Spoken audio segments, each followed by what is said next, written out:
Verizon is fed up with the cost of subsidizing the iPhone because it costs them a lot of money, and they have an answer. We've got George Stahl. Tell us all about it now.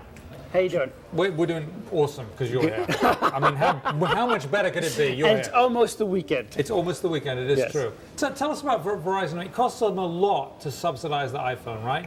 Right. Yeah. Obviously, the iPhone has brought Verizon a lot of business, but it also cost them money to get that business. Although should be noted that in the end, Verizon does make a lot of money from people having to pay those data plans. But they pay. Just get this right, though. In case you ever think that your iPhone, when you buy it at $200, is a lot, they pay $400.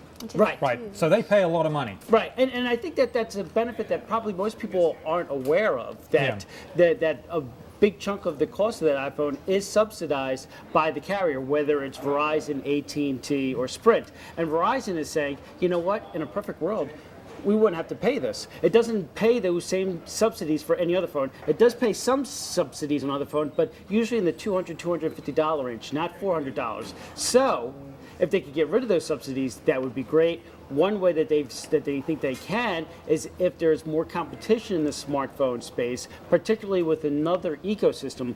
You have iPhone and the iOS. You've got Android. If Windows can come along and create a third ecosystem, spreading the demand for smartphones around, then maybe the iPhone won't be so popular and maybe Verizon won't have to pay so much in subsidies. But yet still get new smartphone customers. What do you think, Emily? Well, I thought one of the most striking things about the story was that Verizon said it had a decrease of 26% of sales of the iPhone. How do you think that will impact this shift? Well, that is the decrease was because the fourth quarter was so popular. You had the new iPhone come out in October. People have been waiting for it. It had been more than a year since the previous new iPhone, so there was just blowout sales in the fourth quarter. So, after the new year, there was a little bit of a letdown. There is something to be said though of how much demand is there for iPhone considering how strong the year ended for that product. But I think it's still safe to say that as smartphones go, iPhone will remain pretty popular. And it is very popular, and Android has become very popular. Windows phones have not had a really good start, have they? I mean, right. we the go back Lumia to is the most prominent one. Yeah. That has not, depending on who you talk to. That's the most recent one, right? Right. And then we've had others. If you go back for things like the Zune and things like that, you've never heard of.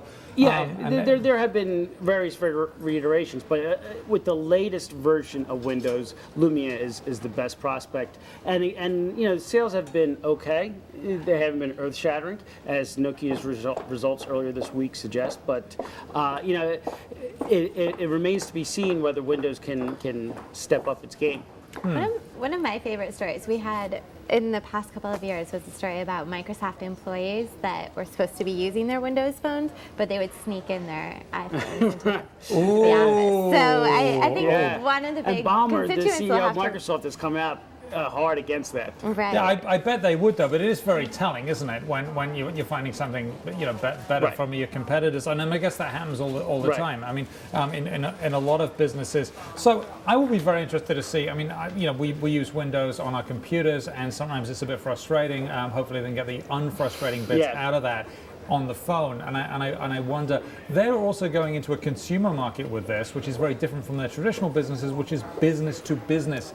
Very different sales proposition. Yeah, although very different.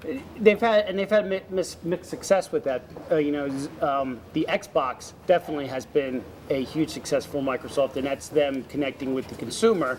However, as you mentioned, Zune and some of their music players haven't had that same success. So Microsoft has a mixed track record in this area. Well, and the games thing is a bit of an addiction thing Yes. for some people. Yes. I speak from past A bit experience. of a- Just a bit. Thank you very much.